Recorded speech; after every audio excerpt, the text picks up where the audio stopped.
안녕하세요. 뉴파인 영어연구소의 김도현 소장입니다. 오늘은 대광고등학교 예비고1 입학전 영어 선행 어디까지 진행하셨나요? 라는 주제를 가지고 설명회를 좀 마련을 했습니다. 사실 영어 선행이라는 게 익숙하진 않으시죠? 이런 부분들이 익숙하진 않으실 텐데 사실 다른 학교들에 대해서는 그렇게 크게 중요성을 못 느끼실 수 있는 부분이에요. 근데 대광 같은 경우에는 시험 범위가 굉장히 많습니다. 물론 주변에 있는 한대보고도 많은 편이지만은 대광도 굉장히 많은 편이거든요. 그리고 또 한 가지는 되게 촉박해요. 실제로 한대보고랑 좀 비교를 해보자면 한대보고는 미리 좀 줍니다. 그래서 촉박하게 준비해야만 하는, 그러니까 시즌별 모의고사를 준비해야만 하는 시간을 굉장히 널널하게 주기도 하면서 그 안에서도 선별을 해가지고 아이들한테 요것만 하면 돼 라는 걸 갖다가 얘기를 해주시는데 대광은 그렇지 않거든요. 그냥 전범위 답안형 이게 툭툭 던지세요. 그러면 이제 그걸 아이들이 준비를 해야 되는데 실제로 시험 범위를 보시면서 이제 좀 이해를 해주셔야 될 것 같습니다. 일단 교과서는 비중이 굉장히 높지가 않아요. 그래서 반영하는 바에 대해서도 그렇게 많은 비중이 이렇게 출제가 되지는 않지만은 실제 난이도도 그렇게 높지가 않은 편입니다. 그래서 저런 부분들은 충분히 대비를 시험에 다달해서 해도 괜찮고요. 그리고 시험보다 먼저 해도 괜찮기는 하지만 그렇게 아이들이 부담을 느끼는 부분은 아니다라는 점, 그걸 좀 말씀을 드리고 싶고, 또 한 가지 이제 두 번째는 시즌별 모의고사예요. 제가 이렇게 첫 번째 페이지에서 말씀드렸던 부분에 좀 이어가자면 작년에 출제됐었던 3월, 6월, 9월, 11월 모의고사 각 시즌별로 시험 범위에 출제가 될 겁니다. 사실 진단평가 범위에 작년 3월 모의고사 17년도까지 해서 5개년치 3월 모의고사가 반영이 됐었는데요. 그래서 올해 같은 경우에는 3월이나 6월 모의고사 정도까지가 아마 1학기 때 반영하는 그런 모의고사 시험 범위가 될 거고요. 내신 시험 범위가 될 거고요. 이제 만약에 예를 들어서 1학기 중간고사에 3월 모의고사가 반영이 됐다. 근데 여기에다가 올해는 3월 24일로 예정되어져 있는 3월 모의고사를 추가를 해버립니다. 그러면 이제 우리 아이들이 4월 말에서 5월 초에 시험을 보게 되는 어떤 중간고사 기간을 준비를 하면서 중간고사 기간에 임박해가지고 이런 시험 범위가 나와버리는 거예요. 근데 이런 것들을 당해 치렀었던 모의고사고 그거를 진짜 어제 봤는데 오늘부터 시험 대비가 시작이 돼야 된다라고 생각을 하면 굉장히 부담스러운 부분이거든요. 그래서 요걸 준비하는 시간, 못해도 한 회차에 28개, 28개씩 해서 56개의 모의고사 지문을 반영을 하게 되는 이런 시험인데, 이게 만약에 예견이 돼 있었다라고 한다면 굉장히 편했을 수 있어요. 편했다라기보다 그냥 어느 정도 준비가 조금 계획적으로 됐을 수 있는데, 이런 모의고사들 때문에 준비하는 데 있어서의 시간이 굉장히 많이 필요한데, 이제 이런 부분들 촉박하게 준비를 해야 돼서 같이 준비하는 데는 한계가 있다. 그래서 이런 부분들을 좀 생각을 해주시고 뒷페이지를 봐주시면요, 그래도 조금은 부담이 덜 겁니다. 거의 모의고사가 80% 이상 반영이 되고 교과서가 20%밖에는 출제가 되지 않습니다. 그럼 이제 모의고사 시험 범위에서 얼마만큼의 문제의 난이도가 나오느냐, 사실 그렇게 높은 난이도는 아니라고 판단할 수 있어요. 왜 그러냐면요, 시간 문제는 있을 수 있죠. 어법이라든지 어휘라든지 주제랑 요지랑 제목 혹은 빈칸 문제 같은 경우에는 패러프레이징을 하는 경우도 있기는 합니다. 동의어랑 다이어 같은 것들을 출제를 하기도 하지만은 사실상 이 모의고사 안에서 출제하는 문제들은 정해져 있어요.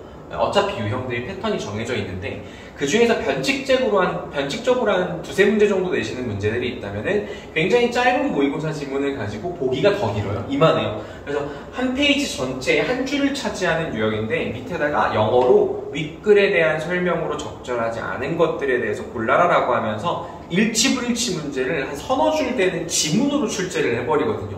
밑에 보기에다가. 그럼 아이들이 읽는 시간 자체가 굉장히 오래 걸려요. 그리고 지문 전체를 숙지를 한다라고 해서 이 맞출 수 있는 문제가 아니라고도 보여지는 것들이 밑에 나와 있는 보기가 해석이 안 되면 못 맞춥니다. 그래서 이런 부분들이 시간적인 문제도 있을 수가 있겠지만 시간적인 문제에 더불어서 사실상 정확성을 기해야 된다라는 거, 그런 것들 때문에 우리 애들이 조금 어려울 건데 조금 좀 아이들이 들었을 때 좀 행복해할 수 있는 부분들이 하나가 있다면 서술형 문제가 출제되지 않습니다. 그래서 객관식 100%의 시험으로 생각을 해주시면 좋을 것 같고요. 이 객관식 100%의 시험이기 때문에 사실상 만점이라는 점수가 불가능한 점수가 아닙니다. 서술형이라면 만점이 불가능한 시험을 낼 수가 있겠지만은 객관식 문제 같은 경우에는 거의 만점이 불가능하지 않다라고 보시면 좋을 것 같고, 얼마만큼 실수하지 않느냐도 중요하겠지만은 배점이 높은 문제와 배점이 낮은 문제들을 어떻게 틀리느냐, 틀려주는 게 사실 말이 좀 웃기죠. 이게 틀리느냐, 맞추느냐 이런 것들의 문제라기보다는 틀리더라도 이제 점수 비중이 조금 낮은 문제를 틀렸을 때, 높은 문제를 틀렸을 때보다는 조금 등급 컷에서 유리할 수 있다. 이렇게 좀 봐주시면 좋을 것 같습니다. 일단 영어 시험 등급 컷 같은 경우는요, 1등급이 100점에서 끊기는 경우는 많지가 않습니다. 그래서 90점대 후반에서 끊길 거고, 2등급이 90점 초에서 90점 중반까지, 3등급이 80점 후반에서 90점 딱 극초반까지 이렇게 가는 케이스들이 굉장히 많이 보여지고 있고요. 그래서 한 문제 한 문제 정말 신중하게 만점을 목표로 공부를 해야지만이 사실 1등급이 나온다라는 거 말씀 좀 드려야 될 것 같고요. 이 엄청난 양의 내신 범위이기 때문에 이 모의고사 2회분 전 범위를 반영한다라는 게 쉬운 일은 아닙니다. 이게 진짜 많은 양이거든요. 장수로 봤을 때 거의 6장 정도 빼곡하게, 앞뒤로 6장 정도 빼곡하게 우리 아이들이 암기해야 될 양이라거나 공부해야 될 양이 영어로 있다라는 건데, 이런 부분들이 교과서랑 같이 맞물리다 보니까 애들이 이거 하다 보면 저거 놓치고 저거 하다 보면 이거 놓치고 이런 상황이 생길 수가 있어요. 그래서 공부한 것들에 대해서는 계속 누적해가지고 피드백을 해줘야 되는 부분이 관건일 거라고 생각이 좀 듭니다. 또 한 가지, 객관식 100% 출제를 하고요. 보통은 34문항 정도가 출제가 되는데, 이게 간혹 아이들이 이런 얘기도 해요. 시험 문제를 시험 시간 안에 다 푸는 게 너무 어렵다, 이런 문제도 좀 나오거든요. 그래서 최대한 많이 보고, 그리고 최대한 깔끔하게, 최대한 완벽하게 숙지를 해서 문제 보자마자 풀리는 문제들을 빨리빨리 풀고 넘어가야 되는 거죠. 그리고 딱 보고 나서 정말 논리적인 것들을 갖다 생각을 해야 된다라거나, 혹은 전체 읽어야 될 양이 굉장히 많은 보기라거나 이런 것들에 시간 투자를 좀 해줘야 되는 거고, 그래서 문제를 푸는 시간 관리 자체가 관건이 될 수도 있는 부분입니다.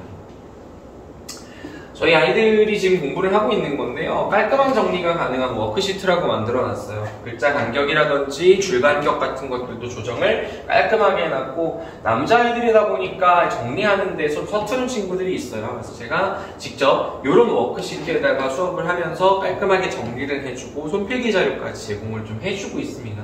또 한 가지, 구조를 한눈에 볼 수 있도록 옆에다가 이렇게 나눠놨어요. 서론, 본론, 결론 이런 식으로 나와 있는 구조들은 그렇게 나눠놨고, 어떤 비교를 하는 문제라거나 이런 부분들에 대해서도 이렇게 깔끔하게 아이들이 볼 수 있게 나눠놨으니까 한눈에 딱 보고 이 집은 그거지 라고 생각을 할 수가 있을 건데, 또 좋은 거는요, 여기 오른쪽 상단에 보시면은 요약문이라고 해서 우리 아이들이 이제 객관식 문제에서 좀 풀게 될 수 있는 요약문 문제들을 예상을 해서 직접 장문에서 적었습니다. 장문에서 적었고, 이 안에서 빈칸으로 나올 수 있는 부분들에 대해서 빨간 펜으로 표시를 해주다 보니까 정말 한눈에 딱 아이들이 빨리빨리 보면서 리마인드 할 수 있게 만들 수 있는 그런 워크시트를 제공을 하고 있고요. 또 한 가지는 이제 신선하고 굉장히 정확하게 대강 맞춤형 객관식 문제를 제공을 합니다. 아이들 다른 학원 다니는 친구들이나 여태까지 중학교 때 공부했던 친구들 영어책 보면은요, 진짜 가관입니다. 이만해요, 영어책이. 이게 말도 안 되는 경우거든요. 보통 이제 하나의 모의고사 유형에서 나올 수 있는 변형 문제 같은 것들이 8개에서 10개 정도면 충분히 다 나온다라고 생각이 들거든요. 근데 8개에서 10개 정도면은 아이들이 내신 시험 공부하는데 못해도 맥시멈, 대강 같은 경우 맥시멈으로 해서 한 600문제 정도만 풀면 되는 건데, 이거를 30일로 나눠보면 한 달에 하루에 20문제 정도만 풀면 되는 건데, 이걸 갖다가 정말 무분별하게 계속 줘요. 어떤 것들은요, 보기도 이상해요. 그리고 문제 자체도 이상하고, 편집하다 보면은 어떤 다른 범위에 포함되지 않는 문제들도 나와 있다고들 하더라고요. 근데 이게 굉장히 무책임한 부분인데, 이런 부분들을 미연에 방지하고자 제가 직접 다 풉니다. 그리고 조교를 시켜서 한 번 더 풀리고요. 이런 부분들에 대해서 이제 오답이 있었을 때 어떻게 관리를 해야 되는지까지 먼저 프로세스를 설정을 해놓은 다음에 선별을 정확하게 해서 아이들한테 변형 문제를 제공하고 혼선을 줄입니다. 그래서 우리 아이들이 이제 이런 문제, 이런 문제, 이런 문제, 한 문제 한 문제를 갖다가 되뇌이고 곱씹어 보면서 오랜 시간을 투자하지 않아도 사실 모든 문제들을 다 살펴볼 수 있는 그런 어떤 변형 문제집을 제공을 하고 있습니다. 일단 전략을 좀 보여드리자면 예견된 내신 범위는 선행으로 들어가야 되는 게 맞습니다. 그래서 교과서 범위 능률김인데요. 영어를 2개 단원씩 이제 반영을 할 거고 작년 모의고사에 대해서 선행이 들어가야 되고 누적해서 지속적으로 변형 문제 풀이가 필수적인 학교입니다.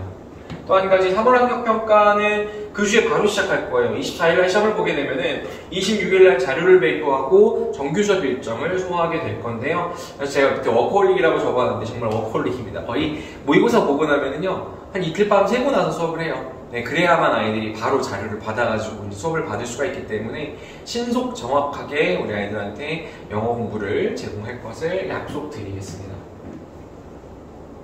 현재 지금 대광고 성동특별관 현황인데 교과서 시험 범위는 이미 중간고사 시험 범위 정도는 다 나갔고 필수 구문 암기를 했고 그리고 워크북까지 마무리를 했고요. 변형 문제까지 한 2차 정도 풀었습니다. 그리고 두 번째는 작년 모의고사, 3월 모의고사, 6월 모의고사 1학기 시험 범위 전체의 이제 절반이라고 좀 보시면 될 것 같은데 전범위 수업이 다 이루어졌고요. 그리고 모든 지문에 대해서 어법 보객이라고 해서 이제 제가 모든 어법이 나올 수 있는 부분들을 다 체크해주는 그런 어법 특강까지 같이 다 완성을 했습니다. 또 한 가지 어휘 필수 암기랑 변형 문제 이제 각 3차 정도까지 다 아이들이 풀게 됐고요. 지금 사실 3월 모의고사 같은 경우는 진단평가 대비를 하면서 같이 하기도 했지만은 저 문제는 지금 우리 아이들이 시험을 본다라고 해서 틀릴 수 있는 문제가 나올 것 같다 그렇게 생각이 들진 않습니다. 거의 대부분 다 맞출 거라고 생각이 들거든요.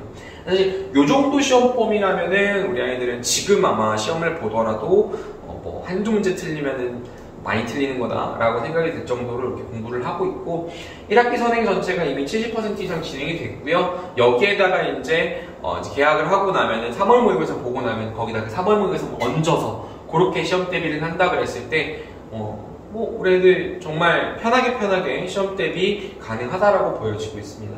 근데 이제 뭐 너무 늦은 거 아닌가 그럼 포기해야 되나 뭐 이런 것들을 말씀드리고자 하는 게 아니고요.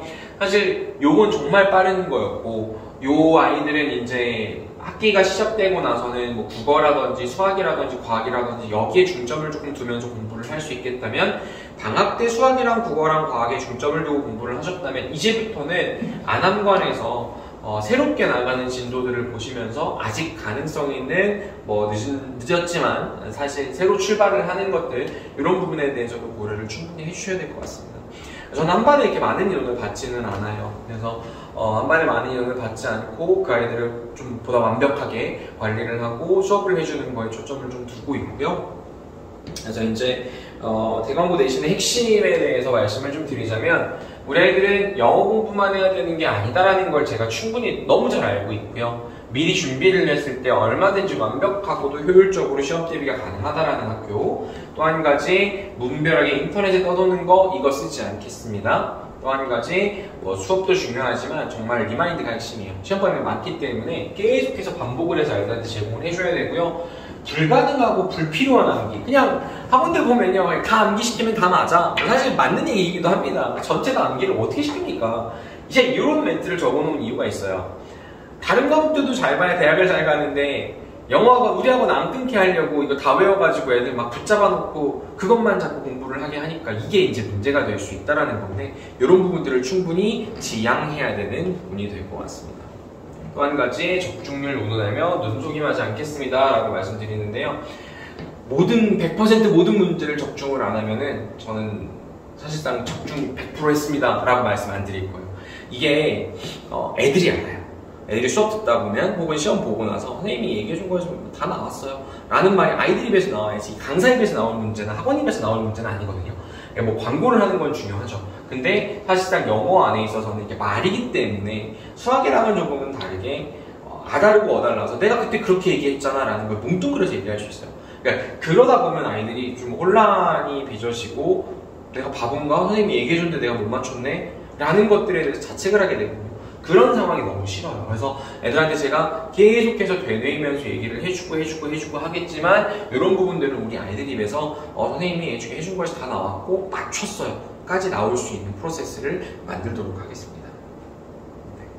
마지막으로 스케줄인데요. 성동고등과는 거의 마감이 임박했습니다. 몇 자리 남지 않았고요. 토요일 오후 6시부터 10시까지 진행을 하고 있고, 안암특별관에 이번에 이제 개관을 하게 되는데, 여기서 이제 대만고에서 굉장히 가까워요. 요거는 목요일 오후 5시에서 9시 이후에 클리닉 시간까지 해서 마련을 해뒀습니다. 문의는 성동고등관이나 아래 적혀있는 영어연구소 김도현 수장 저한테 연락을 직접 주시면 제가 성심성의껏 상담 드리고 등록 도와드릴 수 있도록 하겠습니다. 여기까지 해서 브리파인 김도현 수장